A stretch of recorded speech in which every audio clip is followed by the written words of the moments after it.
fantasize taking your own life, but there were certainly, I'd say most days where if you could just disappear and not cause a hurt and not cause a damage, but just not be around anymore, I'd have taken that choice every day for 3-4 months. What kind of stopped you from doing that? I didn't want to cause a hurt to other people. I didn't want to cause that damage. I didn't want my boys to grow up without a dad, and I didn't want, my family to be ashamed that I'd done that. In my head I felt that she'd gone through 9 months of this. She'd ended up having her second C-section, was obviously quite a lot of pain, was in hospital, and I was the one that wasn't coping.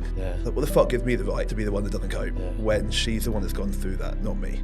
And it was, I think that part of it as well, kind of like you're ashamed of yourself as what gives you the right to be struggling.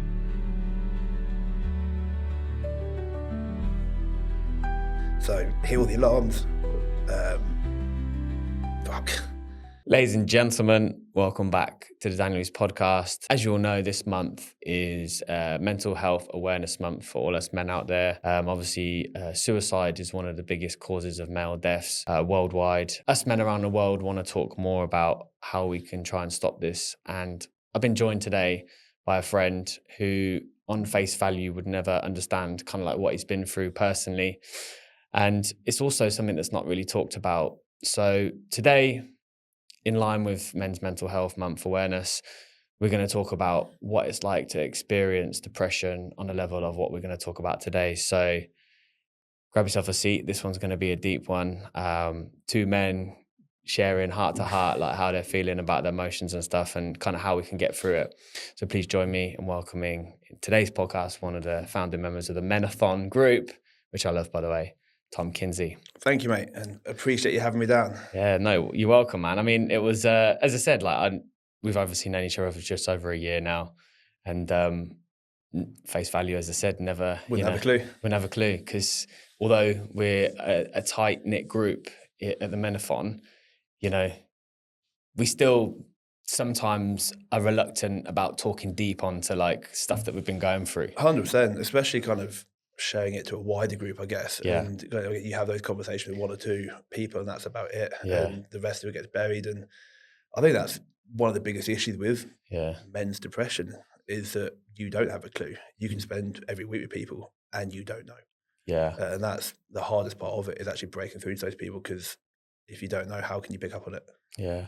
So just to give like a summary of what you went through, do you want to just give us like a kind of a minute intro of like exactly what happened, what you went through, just to give the audience a bit of an overview of like the topic of what we're talking about today? Of course. So my first son was born and we had a difficult pregnancy there, a difficult birth. All was fine in the end, thankfully, but that, I guess, probably played on a few things in my mind coming into my second son's birth. He was born and I initially had no idea what was going on with me, had no connection, was forcing myself to go back to the office as soon as I could to get out of the house, and obviously down the line realised that I had pretty bad postnatal depression and kind of felt very guilty about it as a failure of a dad, as a failure of a man, not being present for my son, and all of that sort of stuff kind of played in your mind and gets worse and worse. And you don't fantasize taking your own life, but there were certainly, I'd say most days where if you could just disappear and not cause a hurt and not cause a damage, but just not be around anymore, I'd have taken that choice every day for 3-4 months. What kind of stopped you from doing that? I didn't want to cause a hurt to other people. I didn't want to cause that damage. I didn't want my boys to grow up without a dad. And I didn't want, I guess, my family to be ashamed that I'd done that. Yeah. And like I said, there's obviously a stigma around it. And I've chatted to a few of the Menathon boys about it to an extent, about what was going on, how I was feeling and stuff. And obviously they were very supportive over it. Yeah. But yeah, it was an interesting time. And I think people are going to be listening to this podcast and being like, you fucking hid that well. My family are going to be like that because they're going to hear it on this first. Oh, wow. So, apologies, mum and dad. Who was the first person you opened up to? So I spoke to Dale and I spoke to Sheedy quite a bit about it. Dale had obviously just had his first daughter, Marnie, and as a new dad, kind of someone I could talk to, and the three of us were doing a lot of the runs together at the time. So I used that as a chance to talk to them when we were on the workouts, just mid-workout, having a chat and kind of chatting there. But that was it. I think initially I had no idea what was going on, and that was probably the hardest part, because to me, male postnatal depression wasn't a thing. Yeah, because I felt like it. Before we spoke about it, it's like almost like it was something you only associated with women suffering. It is, and even then, it's not really something that gets talked about that much.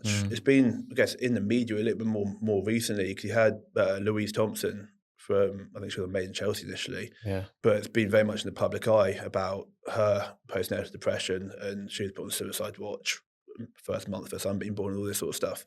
So that side of it's got a little bit more publicity recently, but male postnatal depression isn't a thing. And even when we were sat down chatting last week, I think you said it was the first time you heard a guy have it. Have it. Yeah, exactly. So when you were did you experience it from like Jude was born straight away? You're just like, Yeah, from the very first second. Like I was sat in the recovery area with him whilst Emma was in the hospital, obviously getting herself sorted out, and I was on my phone working, sending messages. We had the install going on, and my son was an hour old, and my priority was work. And like I instantly knew there was no bond there, I guess. Like in my head, I was like, I want to get back to Arlo. I want to make sure he's okay. I want to get back there. And kind of the second that I guess I could do, I went and picked him up and gave Jude to Emma, and I had Arlo, and I was happy like that. Yeah. Kind of that was what I knew, that's what I was happy with, and I didn't want to spend the time with Jude. It was horrible. How was your upbringing? Amazing. Really? Amazing. Yeah, I've got a very happy family. Like everyone always asks like stuff like that, especially when we started Menathon. Everyone's kind of, a lot of people have got a slightly traumatic past. Mate, I couldn't fault it. My parents are amazing, brother and sister, great. Yeah, couldn't fault it. How? So your mum and dad still together today? They certainly are. They certainly are going strong. Happily married? Happily married, mate. Happily married. Wow. Yeah, it's such a rare thing to hear about these days. It is, and that's kind of. I don't know if that's why I possibly didn't open up to people as well. That you felt ashamed that you came from a good upbringing and these types of things, and why should I be feeling this? It's like, yeah, kind of, I guess. Like, what's given me the right, like that, partly that, but I think the bigger part was Emma had a rough pregnancy. She'd been sick the whole way through it. With Jude and Arlo? Both, but yeah, both. But obviously the postnatal depression came with Jude. And I guess in my head I felt that she'd gone through 9 months of this. She'd end up having her second C-section, so was obviously quite a lot of pain, was in hospital, and I was the one that wasn't coping. Yeah. I thought, what the fuck gives me the right to be the one that doesn't cope when she's the one that's gone through that, not me? And it was, I think that part of it as well, kind of like you're ashamed of yourself as what gives you the right to be struggling. Yeah. Yeah. I mean, it's like everything in life. Like even like when you have downtime or down moments, and you feel like depressed, like when stuff is not going your way, but then you kind of make yourself feel even worse because you're like, I shouldn't be feeling like this because I live in Dubai. I have a flourishing job. I have beautiful children, whatever you have. And it is like, that's like, oh, you shouldn't be feeling this. But I think that's kind of what emphasizes even more the feeling of depression, because you're just like making yourself feel even worse. Yeah. And whether that's comparing yourself to other people and what they have and what you don't have, or whatever it might be, like there's always going to be, I guess, a reason to compare yourself or wish you had something else or wish you had more. But then the more you overthink it, the more kind of you spiral in kind of out of control, I guess, and put yourself in the dark place. So out of your brother and sister, where are you positioned? Oldest, middle, youngest? Oldest. You're the oldest? Yeah. Okay. Yeah. So you were the firstborn? Firstborn, oldest, biggest, but probably the least fit. Your brother and sister, how old are they? What do they do? My brother is 31 and my sister's going to be 28. Yeah, 28. 21 and 28? 31 and 28. 31, sorry. Okay. 31 and 28. Yeah. So 3 years between me and my brother and 6 between me and my sister. Nice. So it's were you like the typical protective brother when she was younger? No, I was a dickhead. Yeah. No, I mean, no, I wasn't, but I think also because when it got to that point, I'd gone to uni for my sister, at least. Like, when she was 14, I was at uni. Yeah. So, and then obviously moved out here when I was 21. So I missed that part of being the protective big brother, I guess. Yeah. And what about the relationship with your brother? When we were younger, we argued a lot, as I guess all young brothers do. But I mean, he was the best man at my wedding. Oh, was he? Yeah. And yeah, we've got a very good relationship. Nice. And then, like, just thinking, just because I think where I want to go with this a little bit is just kind of like your younger years, like what your upbringing was like, what your relationship with your parents was like. So, what are the kind of memories that you have from being a child? So actually, early couple of years, I was brought up out here. So my dad used to work out here. So That must have been what, in the 2000s? 1991. Oh, so you were like literally a baby then? Yeah, so I think my parents lived out here, flew back to the UK to have me, and then moved back out here. So I spent the first 2 years of my life, I guess, out here, and then moved back to London. Do you have any memories of being a child here? No. Oh, do you know what? That's one thing I wish I could tap into is like, no one ever has memories of what it's like to be a baby. Like you don't. Yeah, remember, I think you can remember. I think if you were the point. podcast host, mate, could tap into people's memories at 2 years old, I think it'd be a very successful podcast. Oh, no, imagine. Just close your eyes. Think about when you were 2. So you don't no memories, and then you move back to where's home for you in the UK? So it's now in Kent, in Hildenborough, kind of near Sevenoaks, Tunbridge area. But my parents moved to London initially, and then moved out of London. And I think my dad was commuting into work, and my mum was at home looking after me and my brother and sister. And yeah, we had a good life. So she was a stay-at-home mum. She was. She was around all the time. She was, mate, great mum. Yeah, couldn't fault it. And what did your dad do then? He was an insurance broker. Okay. So he worked with Alpha Tame Willis out here, who then were Willis Carillion in the UK. And then, retired and then decided to unretire and has now retired again and has just cycled the length of Spain. So, no way. Yeah, there's obviously some kind of psychotic tendencies in our family. But the thing, I think this, like, it's like when I did the marathon, for example, I'm sure obviously with you, when you do certain fitness challenges, it's like you want more. It's like addictive, you know? And when you do something, especially if, like when we did the dead ball challenge, right?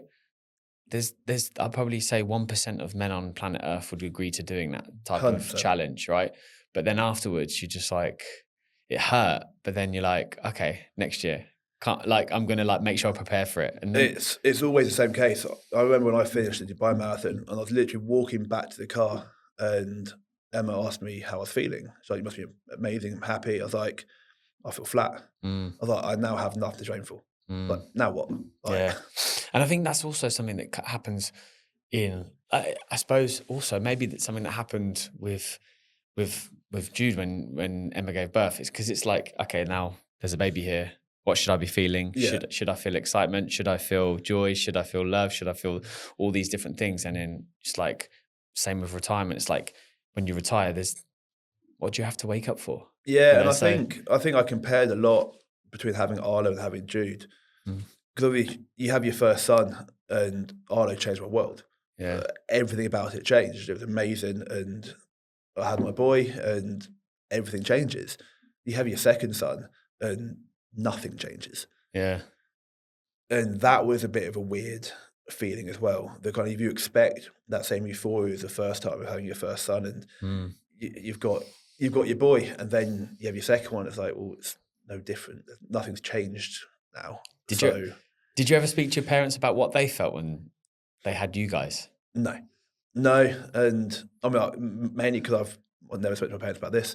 Yeah. And I mean, my mum knew that when we had Arlo, I wasn't in the best headspace afterwards because of what we went through during his birth. Yeah. I'd call her from the car, fucking pulling my eyes out.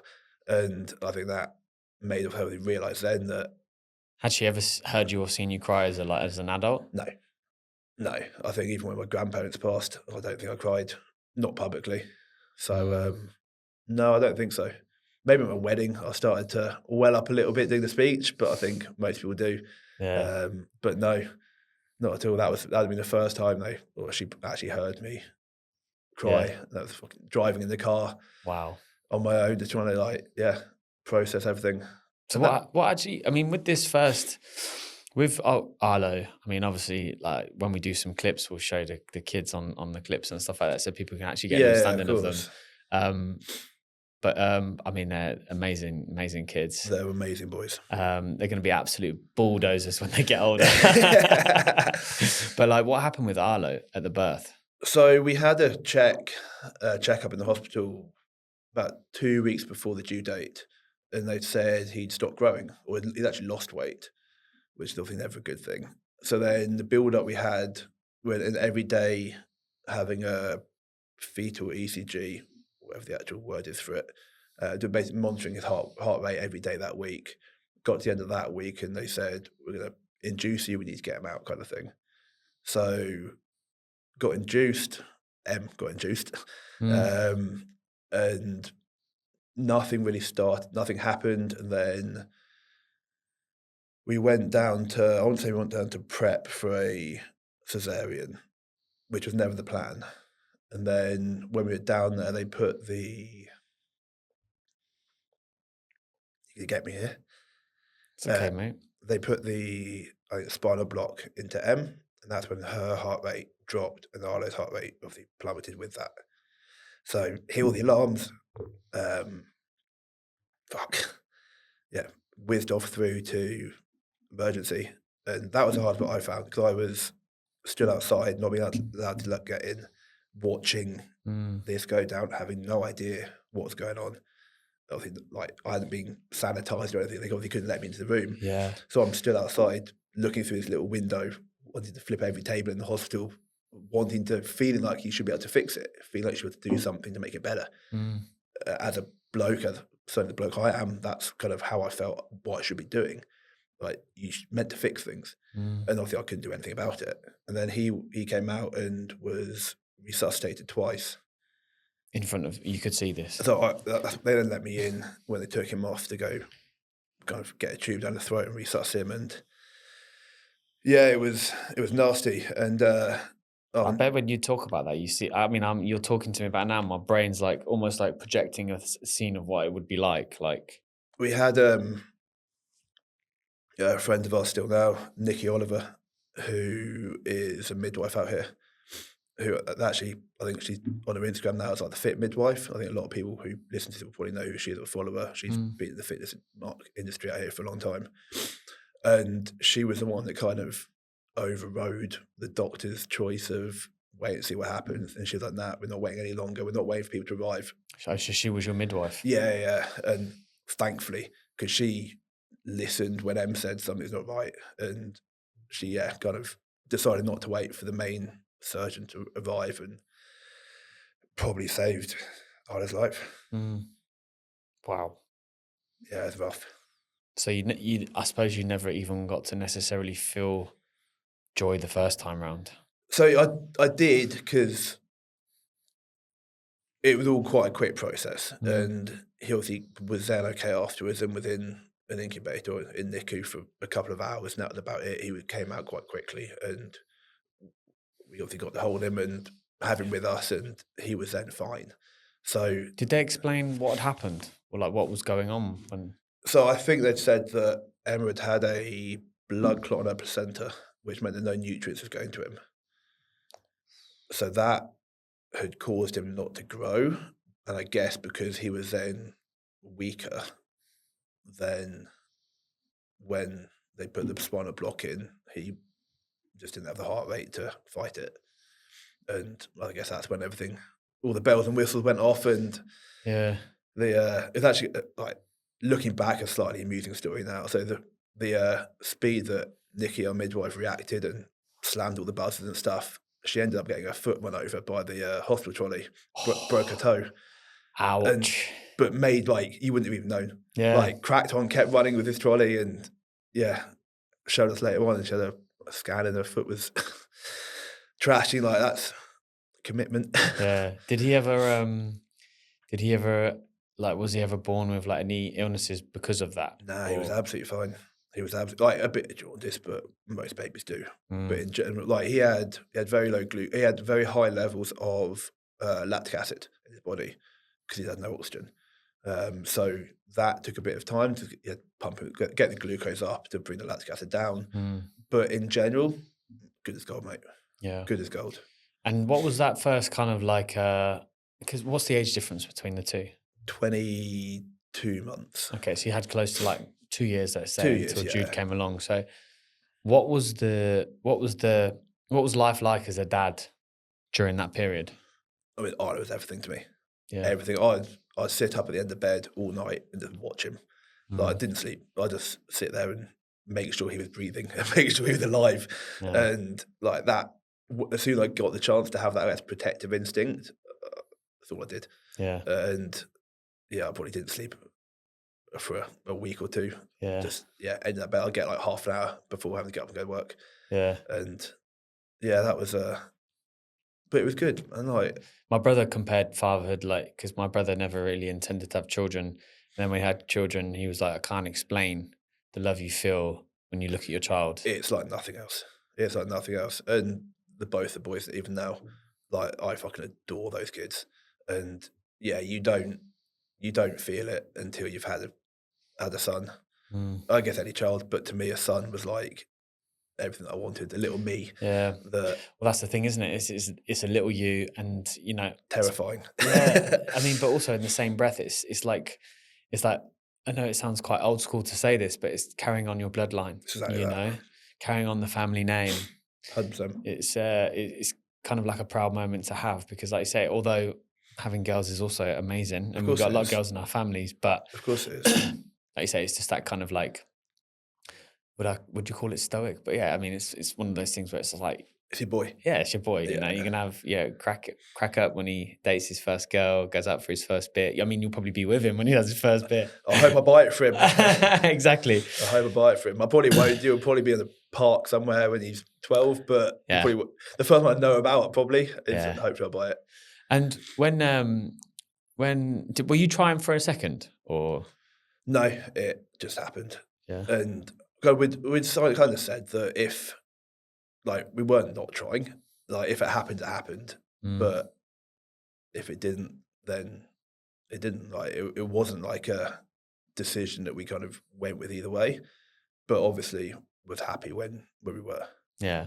So it wasn't like you felt from the pregnancy, it was like, oh. No. Like, I was excited. I was certainly nervous the whole way through. Like, did you ever find out whether it was a boy or girl before? Yeah. So I asked, like, straight away. As soon as we got the pregnancy test, I was like, I need to know. Yeah. Is it another boy? Because I don't want a girl. Why did you never want a girl? Because I know what girls were like when I was 13, and I don't want that to be my daughter. What about if it's your son, though? Pardon? What about if it's your son? Good lad. No. No. There's less. I don't know. Okay, I think boys can handle themselves a bit more at that age, whereas I think girls are a lot more vulnerable at that age. Naive, And yeah, I think I'd rather have sons that can handle themselves rather than daughters that were vulnerable. Personal preference, I guess. But I mean, obviously, if I'd had a daughter, I'd be delighted, over the moon with it. Of course, like, all you want is a happy child. And how was Jude's delivery? So it was actually fine. It was so we had a cesarean booked in from the start, because we were told just have a cesarean booked in so you can have a proper, like, everything. There's nothing panic, nothing like rushed. Set the date, set the time. I bet you must have been so anxious, though. Yeah, like those 9 months I was. Yeah. Like, yeah, constantly. It's like that. It's like you want to put that again. It's like you put that brave face on, but in the back of your head, it's like, what if it happens again? Well, of course, because like, you're obviously being told to book a cesarean, so you know what time, what day, all that sort of stuff. But that doesn't change what happens up to that point. And that kind of, we had a date for Arlo planned, but it didn't reach that date. So yes, you can have a date planned for a planned cesarean. Yeah. But until it comes to that date, you don't know if you're getting to that date or not. Yeah. So yeah, there was, I guess, a lot of anxiousness in the build up to it, which probably played on into the kind of postnatal depression afterwards. And when you went to the hospital, what was the type of emotions that was going on at that moment? Because obviously you know it's happening, so you're like, were you excited at that point? Like, I was. Talk about the emotions that were going into that point. So we'd left Arlo with a close friend of ours, and he was having a little play day over there. Mm. And a lot of the time my head was wandering back to, I hope he's okay. And 'cause that's where my thought was going a lot, and probably not, I hope Emma's okay. It was, I hope Mm. Ollie's okay over there, which probably already showed where my mind was at. But I was excited. Like, I didn't have any kind of, I guess I had nerves, but Yeah. nothing telling at that point at all. Yeah. And with postnatal depression, because I suppose, like, again, no one really knows like what it feels like. So what was it feeling like, and how long did it go on for? So it started off just feeling very disconnected, and I was telling people that Jude is amazing and how much I adored him and all this sort of stuff, because I couldn't tell him that I didn't love my son. Mm. And that was always hard. And that, I guess, the more you overthink it, the more it builds up and builds up, right? Yeah. And I was probably doing that far too much. And it started off like that. And I think Emma picked up on it at times. Yeah. Not the postnatal depression side of things, but we get to the end of the day and she'd ask me if I held Jude today. She's like, you haven't given him a hug today. I was like, I know. I'm here with Arlo, it's fine. And I'd go days without giving this week-old baby a cuddle. Like, it was mad. But in my head at the time, I was like, well, I've got Arlo. Emma's got Jude, I've got Arlo. What's the problem? Like, that's my priority. Like, I can't feed Jude, so I can look after Arlo. I can't look after him. So I'll do my thing and Emma can look after the baby and job done. And then it got like progressively worse from there to the point where Did you know it was that postnatal depression at this I point? had no idea. I don't actually think I did until recently, because I actually listened to a podcast at the Australian. The Daniel Leese podcast. It wasn't, because he hadn't touched on the subject by then. No, it was someone in Australia, and they had a guy on there talking about postnatal depression, and I was like, "That's exactly it. That's exactly it." And that How did he describe that? The complete disconnect, and because I guess I put a lot of how I was feeling at the time to back of my mind, but when I started thinking more about it, I wrote a message which I've obviously shown you and sent you, Yeah. that I'm sure we'll touch on. But I wrote in that, and when I started writing that brought out more memories as to how I was feeling. Yeah. Like, I wouldn't give Jude a bath because every time I went to do it in my head, all I saw was drowning him, Yeah. just holding him underwater. And I was like, I can't do it. I wouldn't carry him down the stairs, because all in my head, a flash would be me dropping him down the stairs. I had a dream one night where I woke up and I stabbed him 17 times. Like, yeah. Like, everything in my head was playing on, you need to keep yourself far away from this baby, because you'll cause him harm or you're going to cause yourself harm. And I was like, I can't. Yeah, it's bad. It got bad. And that's when I was like, that's when I guess That's when you knew something was wrong. yeah, that's also when kind of maybe they'd be better off without me here thoughts were going through my head. And if I'm a risk to that child, then removing that risk in the situation is the only solution. And that's when it started getting dark, and it wasn't a good place to be. Yeah. Do you with the, I mean, like, obviously, again, we hadn't even spoken about that, these dreams and stuff. So, but what I do find is, like, sometimes, not in the sense of like the baby side of things, but I do find that sometimes, especially with dreams or some like thoughts, like sometimes I'm also disgusted with like what goes through my head at times. Yeah. I'm like, where did that even come from? Like, Yeah, and then every time you close your eyes after that, you get that same straight thought back, and it's so vivid. yeah, And you're like, I can't be around yeah, the baby when in my head that's what I'm thinking.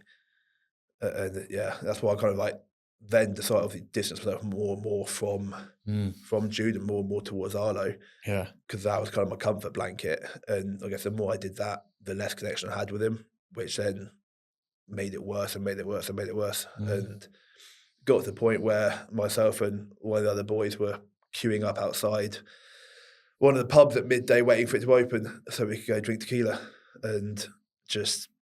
Was he going for a similar thing, or was it just one of your mates? No, just a mate, one of the Menathon boys. And yeah, I think... Sheedy. It was, correct.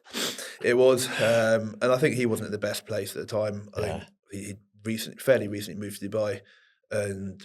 Was dealing with all the struggles that comes with that. I assume so. I probably never really asked him because... He was in a dark place. I was in my own hole. So, but yeah, I think we drank a lot. And it got to the point where at the end of December, I was like, yeah, fuck, something's not right here.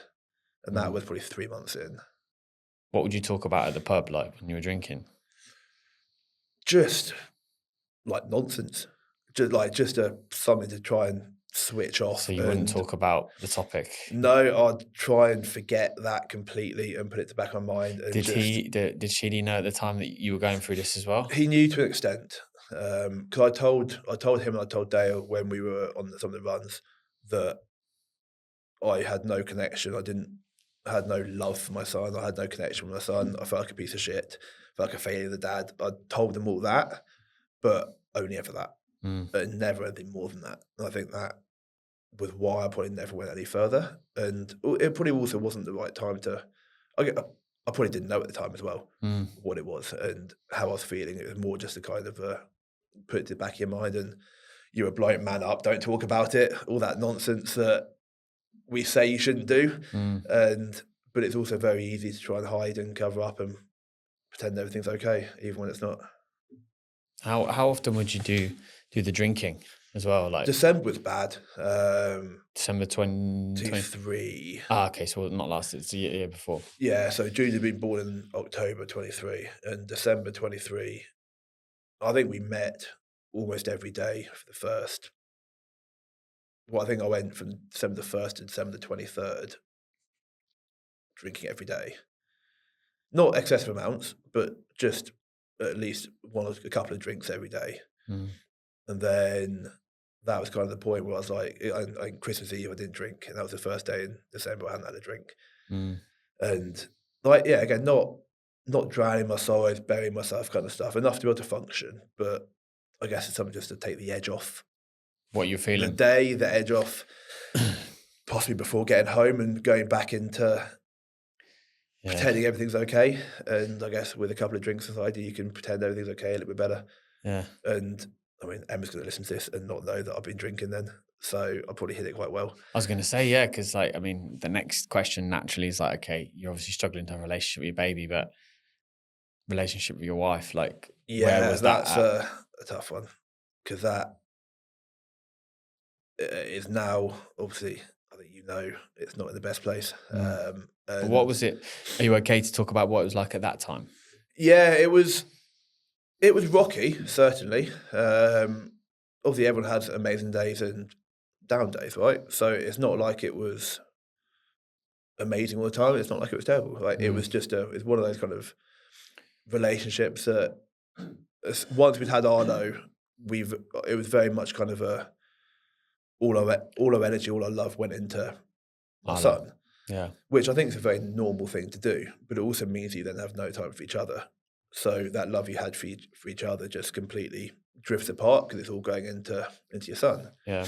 And then obviously found out we were pregnant with Jude, and once we had Jude, it was then very much completely do our own separate thing in terms of the children, and then you have no time for each other whatsoever, and you completely drift apart. And yeah, it was tough. When did you guys meet? Met at uni. Yeah. So 2010. So yeah, met in 2010. She was literally the room directly upstairs to me in the halls in first year of uni. So when did you first meet? How did you meet? First day of uni. Yeah. So I'd had a few beers and went and knocked on the door and went and said hello, as you do with a 18-year-old bloke. Just trying to find women. Exactly, mate. Exactly, but in a respectful way, of course. Yeah. But yeah, I literally, because my block of boys, my floor there was 5 guys and 1 girl on my floor, and then she was the floor upstairs, and it was 5 girls and 1 guy. So we're like, right, let's go knock on the doors and go say hello and see what's going on. And literally met there, and then you just very instantly clicked. I was going to say, was it like that? And then you were together for the whole of uni, or? Yeah, we got together quite quickly after that, and we're together throughout uni. And then moved out here. I got a job offer out here, moved out here. Then I got a job offer there at graduation.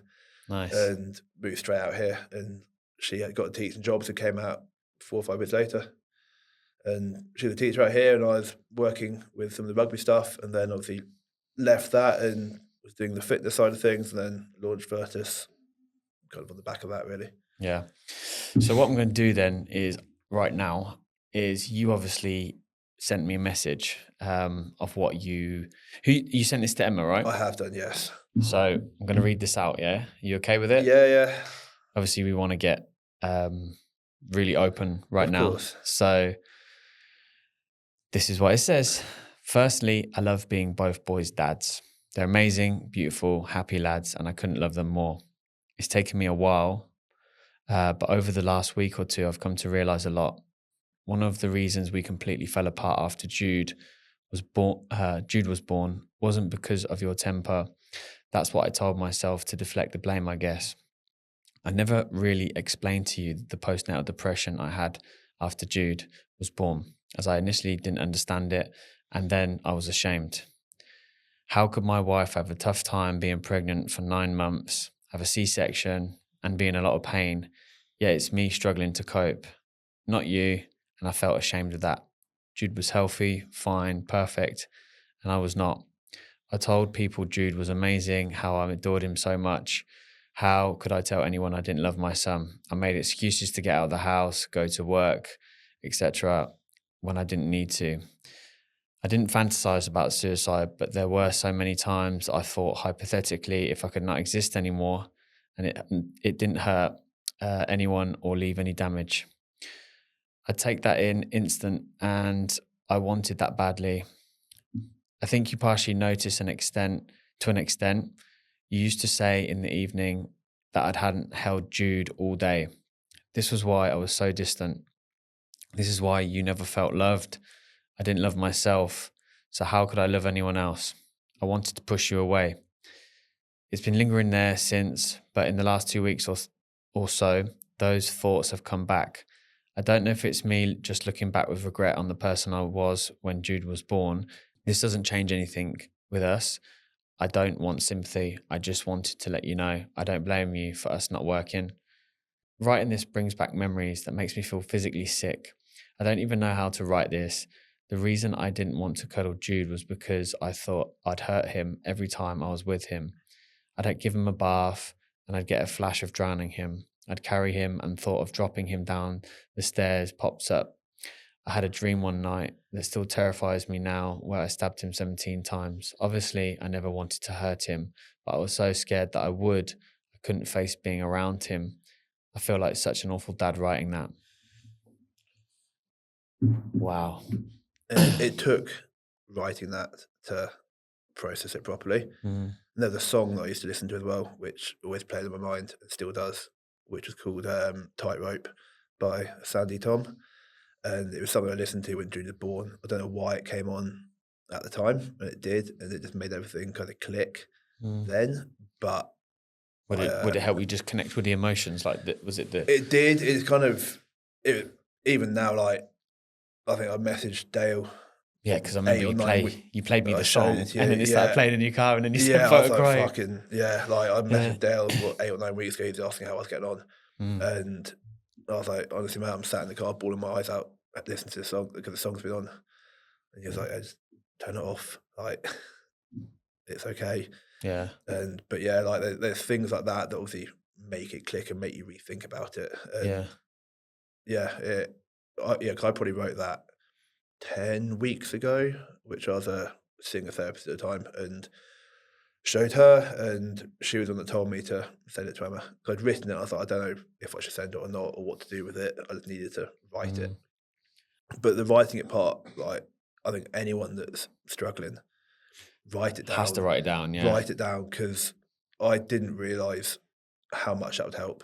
because you can just go back and add to it and edit it and delete bits and change bits and reword bits to really kind of get everything in your head out. Yeah. And I didn't expect it to help like that. And nobody even told me to write it down. I just kind of started writing, and that's what it ended with. Yeah. And I mean, how was it received? Yeah, a lot of, I guess I obviously caveated it with, don't want sympathy. I'm not doing this for sympathy. I'm not. I just want to say how I feel. I just need, you need to hear this kind of thing, and yeah, it was obviously a big shock to Emma to read all that and upset her, and I think she apologised and said she obviously didn't realise the extent of it and all that sort of stuff. I mean, nobody would, like, how could you?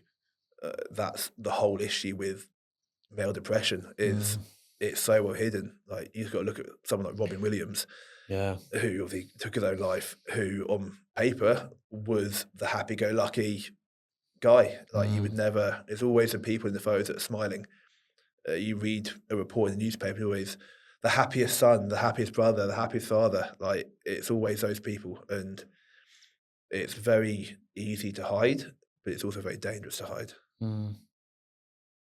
And how did therapy help you? Like, Um, I actually, I found writing stuff down and chatting to my mates was better a than lot therapy? better than therapy was for me.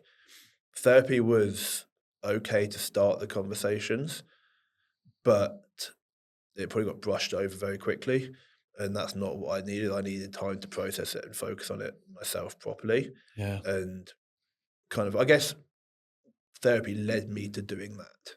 So in a way, yes, it worked, but it was me that's probably what they say, right? That you need to be ready yourself to do it. You can't have someone else force you into it. Mm, And maybe that's what therapy did. Maybe therapy got me to the point where I could then start writing it down, or it made me want to write it down and start processing it better. yeah. And I don't know, but yeah, certainly the talking to my mates and writing it down helped me process it more. Yeah, because I found I did therapy for a while because I was trying to understand some emotions I was feeling.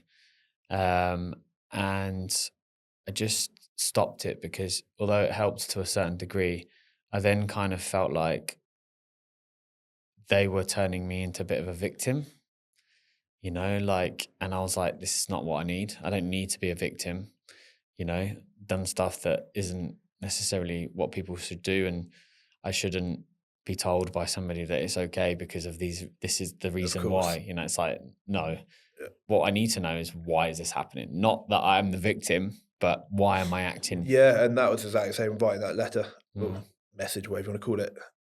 I didn't want sympathy. I didn't want someone to say, I'm so sorry you went through that. That was never the point of it. It mm, was kind of this is what happened, this is why. But now it's more of a case of, I dare say there's quite a few other guys who have suffered with postnatal depression that haven't got a clue that's what it was. And if a podcast like this can help one person, like that podcast that I listened to a couple of months ago helped me process it, then it's got to be done. That was one of the reasons why I started the podcast is to be able to at least each episode just help one person That's it. because it is, if you do that every time, and we count back on how many episodes, that's 108 people I've helped to date. Exactly, So mate. that's the most important thing. But moving on from that, and obviously now we've gone through postnatal depression. I want to know a little bit more about because this is one thing that I learned in therapy is what I tell myself. What is it? What is your internal dialogue like on a daily basis? It changes a lot. It changes a lot. A lot of the time, it's you're a piece of shit for how you felt, and I still tell myself that because, Even today. oh mate, even today, and I probably always will, because I missed out on the first few months of my son growing up, Mm, and I'll always regret that. Always. I know I can't change that, and I don't dwell on that as such, but it'll always be something that I it's something you can't get back. And I Yeah. wish I had. So yeah, that partly that, but also work's busy and good. Like training's good. Like I like keeping busy and just get myself stuck in. I don't do sitting down and kind of waiting for things to happen, I guess. Even like when I ran the marathon, I was a couple of hours later, I think we went down to Time Out Market for beers. I Mm. can't just go sit at home and put my feet up. Why do Or, you think that is? I don't know. I'd say it's ADHD, but that would be undiagnosed. I don't know. I don't know. I can't lie by a pool or lie on the beach and just do nothing. I'll be pacing up and down in the sand. Or I think Emmy used to say I'm like a golden retriever. Like you can't wear me out. But then again, that's what Arnold and Jude are now. You Yeah. take them down to the track for the runs and they'll go and go and go. So yeah, I don't know. So do you ever feel tired? Yeah, Or do you just emotionally drained a lot of the time, especially after this and writing this down and kind of Yeah. when I was going through that, that was emotionally draining. Mm. And yeah, then I was tired. But physically, not really. Like I try and stay healthy, and I think if you're healthy, you've got enough energy to get through the day. Mm. So no, like yeah, you're worn down, of course you are, Yeah. but you're a bloke, right? You keep going. Yeah. You crack on, you get your training done, you stay fit, you stay healthy, you provide, protect, provide, and train, and do what you have to do. Yeah. I feel like when I don't train, my mental health suffers. Absolutely, absolutely. I know I'm a better person when I've got a goal to train for. 'Cause I train harder then, and that Yeah. makes me a better person, Yeah. hands down. And are you open with your emotions now, or would you say you're closed still? I think talking to you on here about it is certainly becoming more open. Um, Definitely part of me would still be closed. Like it's already taken long enough now to. I mean, Mm. Jude's coming up to 2 years old. It's taken a while to be open about it, but I want to be more open. I want to be able to, I guess, talk about this, talk about other stuff, and help people where we can do. That was the whole point of Menathon, right? It was to create a community where people can talk, and I almost feel guilty that I didn't, to an Mm. extent, but I know that the people I did talk to were there for me at the time, kind of 18 months ago. Yeah. So yeah, I think everyone could be more open with their emotions, but I don't think it's bad to keep some of them tucked away. Yeah. And what about like when you're feeling kind of like sad now, or things are starting to kind of build up? Like, what's your way to get out of it? Go train. The gym's kind of a bit of a safe space to go and I like these big endurance events because it's time in your own head to fight your demons and do all that sort of stuff. And It's weird, isn't it? How it's quite pleasurable to punish yourself. it Like, is. I went and did the other race, Dirtopia trail race, which I did in January, which was 6 hours max distance on the trail. It was 5K loops. No headphones. I was like, right. I was like 6.5 hours, 55K. No training for it. Decided 55K. 55K, When was that? January, Wow. February. Well, yeah, a few months ago. I was like, right, I'm going to go and do that. And I think I bought a pair of shoes the week before and I didn't wear them for them. I just wore my old shoes. Wow. And I And was you like, ran right, 55K? ran 55K. First marathon I did in what, 4.5, 4:33. First marathon on the trails. I was happy with that. And then the body started falling apart, but I was like, I'm going to keep going. Mm. And then ended up chasing Aaron, one of the TK coaches, for the last. I think I overtook him and he overtook me, and then we jogged together for a bit. He looked over and I had no headphones on, and I thought, that's what I do. Like, it's just time in my own head just to zone out and process things. And What were the type of thoughts you had during that endurance race? a lot of the stuff is spoken about and kind of coming to terms with. I think myself and Emma had separated at that point, so coming to terms with that was very recent that had Yeah. happened. I'd moved out, so yeah, processing a lot of that because that obviously isn't easy. Mm. Um, Processing, I guess, a lot of time ahead as to what I went through with Jude and with Arlo, and just making peace with the world and kind of time to appreciate your own health as well. And kind of, it just sets yourself a challenge and gives yourself a bit of motivation and drive to prove to yourself that actually you can do stuff that you set your mind to. Mm. And whilst I may have felt worthless at times during the postnatal depression side of things, actually, if you put your mind to something, you can go and get it done. And kind of using that then into everyday life, I think is quite important to kind of be like, actually, things are going to be okay, and Yeah. you'll get to the finish line and kind of just keep going. And now, obviously, you and Emma have now broken up. I assume somebody's moved out. I moved out in January, yes. How's that feel? Not being able to wake up with the boys every morning, all that type of stuff. Horrendous. Yeah. Horrendous. Yeah, it's not waking up with the boys isn't the biggest one. The biggest one is you get home and it's quiet. You get back to the hotel and it's quiet. And I'm used to getting to the front door and Arlo and Jude running to the front door screaming "Daddy," Mm. and then you get to a hotel room and you're on your own. There's silence, and that's shit. That's really shit. There's no sugarcoating that part of it. But the boys are good. The boys are happy, and that's the most important thing. Nothing else matters apart from that.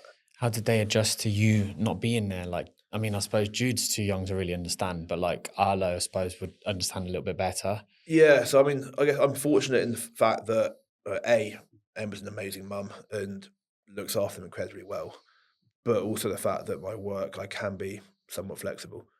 So I take them for a good few hours every single day, which I think I'm in a very lucky position with, because I Mm. know a lot of parents, a lot Um, of guys, if they were working a 7 till 7 kind of job that a lot of people do out here, you're missing breakfast or you're missing the wake up time and you're missing bedtime. mm. And I think that I really struggled with.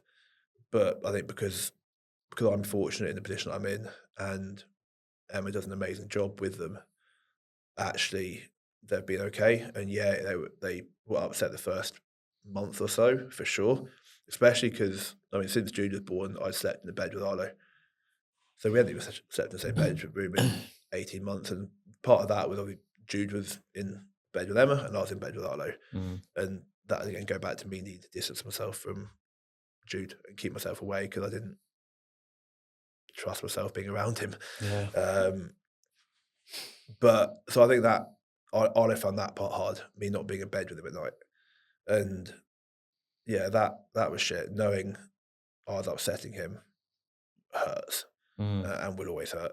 But he's a lot better now. Jude's happy, like they're into their routine, and yeah, Olive's flying. Jude's developing ridiculously quickly. They're both best mates now, so they kind of play with each other and got each other to keep company as well. So What made you make the decision to not just co-parent in the same household? we were we were arguing a lot, and at the time I was like, my happiness doesn't matter. It's fine to kind of keep doing what we were doing. But when Arlo started picking up on the arguments, and that was my point where I was like, I'm not damaging our children. Yeah. We can't do that to them. Like, if me and Emma had an argument, cool, so be it. Like every couple fights, right? Like it happens. But when it starts affecting the kids and they start picking up on it, that was kind of my we're not doing that. That's too far. Mm. So yeah, that was the catalyst, I think, of like I have to knock it out. Yeah. And now that you've been married and divorced, like I always like to think and understand people's perspective on this. Like, what do you think of marriage? Like, what's your view of marriage? So we aren't actually divorced. Okay, my apologies. Separated, but Separated. yeah, no, of course. What's my view on marriage? It was incredible. Uh, our wedding day was one of the best days of my life. It was an amazing time. We had a little like honeymoon period after that, where we went away and had an amazing week away. Went to the Maldives for Emma's 30th birthday, and had an amazing time there. So yeah, I think marriage is an amazing thing. I don't think it's a be all and end all. I think you can be very happy without it, but yeah, I think having kids in a happy, loving relationship is very important. For their stability. Stability. I think the stability Mm. is probably a better way of saying it. The stability is extremely important for the children, and thankfully, they still have that now. Whereas I think a lot of couples may not be able to provide the stability that we've been fortunate enough to be able to provide still. Yeah. So I think the stability is the key, especially when kids are growing up. Like, Nice. I know everyone says stay together for the kids kind of thing, like the traditional saying, and I don't disagree if the kids are happy and not being affected by it, 100%. I get that. But you've also got to put your own happiness at first sometimes. And I guess the mindset I was in and the position where my head was in at times as well, it was also kind of a necessity to take a step back. Yeah. And because that way then you're then the best version of yourself for them. I can be the best version of myself for the boys. Emma can be the best mother she can be for the boys. There's no clashing on that. And kind of, we can both have our own time to do our own things and both have the freedom that I think we both wanted, but at the same time, be the best parent we can be. So it's hard to fault that, really. Nice. So tell us a bit about Menathon. How did you get Menathon going? That would have been August 23 that I'd ran the marathon in Feb and then hadn't ran since. And had gone pure meathead bodybuilding. I'd gone through, I did Ironman and raced at the World Triathlon Championships, then ran the marathon, was kind of pure endurance focus all the way up to that point, and then stopped that and went straight back into pure lifting. And I thought, right, I spoke to Dale about doing a bit of a run session. There weren't really the run clubs at the time, so we'd been talking about that, and Jack was keen to get involved and kind of create some kind of run club that was only men's only for men's mental health. And we played around the idea and we kind of sent a message out to a few people, and I think I posted something about it, which Collis then shared and put something about how important it was for guys and finally someone doing something in Dubai for it. And me and Collis weren't that close at that point. Like we'd been mates for years, but never like close. And he shared that I was chatting to him about a few things and what was going on, etc. And realised actually how many guys needed this kind of community where they could just come down and send it in a workout, sit down, have a coffee, chat afterwards, and everyone had been through similar things or was going through something that someone else had been through. And it grew and grew and grew from there. And it went from kind of 6 or 7 people going for a run on the beach to 90 plus people in weight vests doing Murph. I remember the first session I did, I think there was about 15 people there. I remember seeing Jack running up Kite Beach on Instagram, and I think he did like a marathon in total. And I was thinking, what's he doing? Because I met Jack at a friend's wedding. Yeah. And that's how I met through Jack. And then I just messaged him. He was like, I've got this thing called Menathon. And then came down, and that would have been late 23 maybe that I came down. Yeah, okay. So like say 15 lads, and I've been running with Arlo in the pushchair. Yeah. We did the D-ball carry in November that year. Yeah. And myself, Dale and Sheedy the 3 of us did it with a 20 kilo D-ball and a pushchair with Arlo in it. Yeah. For a half marathon. And that was okay, I'll make a little confession. Yeah. I actually ducked out of that workout in the 23 one. And then I see it came around again. I was like, yeah, I've got to do it this time. Because I was new to the group as well. I wasn't really like... Are we clipping that and putting it in the WhatsApp group? Yeah, I'm going to get absolutely murdered. You are now. Dale's going to be like... Yeah. Anyways, we didn't talk about this because it's getting edited out. Yeah. But yeah, I mean, that was... that D-ball challenge was... But I love it as well. I mean, like, just... You started it, but coming from a perspective of like, I posted about it yesterday, and the caption, like, I generally meant it. Like, the group means a lot. It does to me. You're like every Sunday, just to be able to like get up, go work out, and just be among people like me is just like, I don't get to do it that often. 100%. I think that's one thing we never really realised or thought about when we started it, was how many people needed it and would appreciate it, and how it is genuinely a highlight of people's weeks for some guys. Like that's the only day they really train in the week, whether that's their time to just get together with the boys and have their bit of kind of freedom away from everyday life or whatever it might be. We realised quite soon that actually guys wanted and needed this, and that's why it was so important to keep building and make sure it's stage free and all that sort of stuff. Don't charge for it, just give up a time and get together every week and just send it.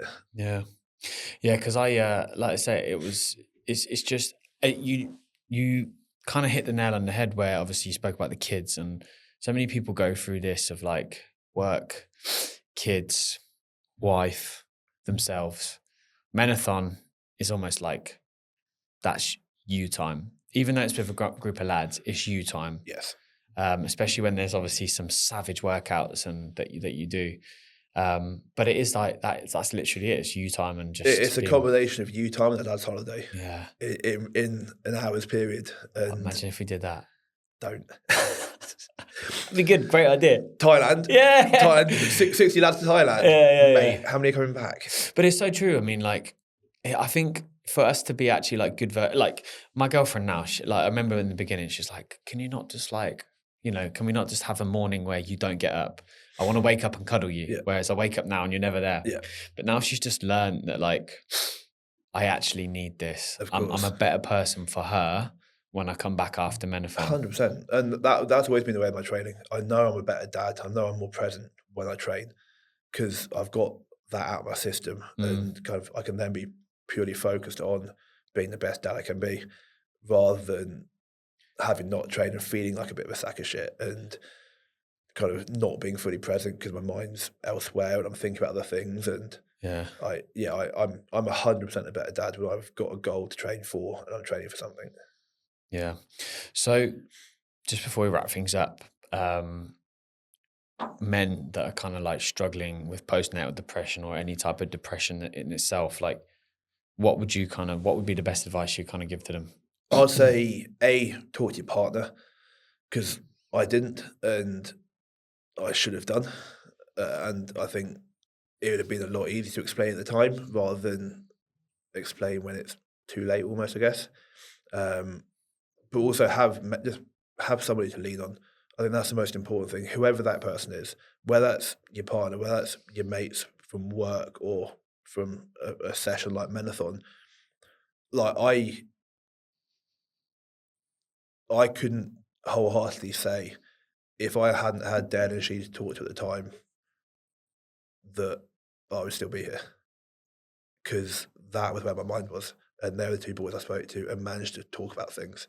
And I think having someone tight that you can talk to that you trust is so important. And finding that person that you can open up to be able to have those conversations with is critical. Yeah. But also just reach out. Like any guy will listen to you. Even if you like, and I think that's one of the beauties of Menathon is people can reach out to us who don't know us and who aren't going to judge you. A lot of the time, people may feel that if they open up to somebody close to them, they might feel judged or be looked at differently. And they won't be, but I can understand the thought process behind that. Whereas if you know there's a community that you can open up to, that they don't know you, they're not going to judge you, they don't know your past, and none of that matters. Like, they can just be there for you and give advice now. And I think that's the most important thing, is having being able to talk to somebody, whoever it may be, and just not bearing it, not turning into alcohol, and opening up, talk to somebody, write it down, because for me that helped massively. Yeah. Well, mate, thank you so much. Mate, thank you for opening Thank you for the up. platform. You're welcome, man. You're welcome. As I said, like when you reached out, I was like, of course, we'll do this because it is so important, and this is generally like these types of episodes generally the ones that actually get the most traction because people resonate with it. And most importantly, people are going through it right now. So, and, I remember we did a podcast with a guy called Dean Monroe. I should probably get him down to Menathon, to be fair. And he actually lost his baby at birth. And, I remember listening back to the podcast, like, this is in the earlier days when I just started it. But like, I remember I didn't even have kids, but I just felt like so connected to Of his story. course. I was like crying on the Yeah. podcast, and it just felt like, man, like, this guy is just going through everything all on his own. Like, how is he coping? So being able to, like, provide something where people listen to the stories and go, do you know what? I'm actually not alone in this. Like, there is people out there that are going through the same thing as me. Helps us help more people. That's the goal, man. Help one person. If you can help one person, then you've done your job. Like, that's it. Absolutely. Thank Appreciate you, it, mate. So, guys, thank you very much for listening in. I hope you enjoyed the episode. Obviously, if anyone else that listens to this is feeling in a certain way or has these types of feelings in life, really, doesn't have to be postnatal depression. If you're struggling personally yourself, please reach out. Like, I create this platform to be able to, like, connect with loads of people, and this is what I really want to do. So if you do feel down, if you're new to Dubai, whatever it might be, reach out. Obviously, we'll bring you down to the Menathon. You can have a big old workout with us. You might never want to come back again though, but no, I'm joking. But yeah, we're here. So drop some comments in the sections, and obviously if you did like that podcast, tap on the thumbs up and make sure you subscribe. Until then, we'll see you next time.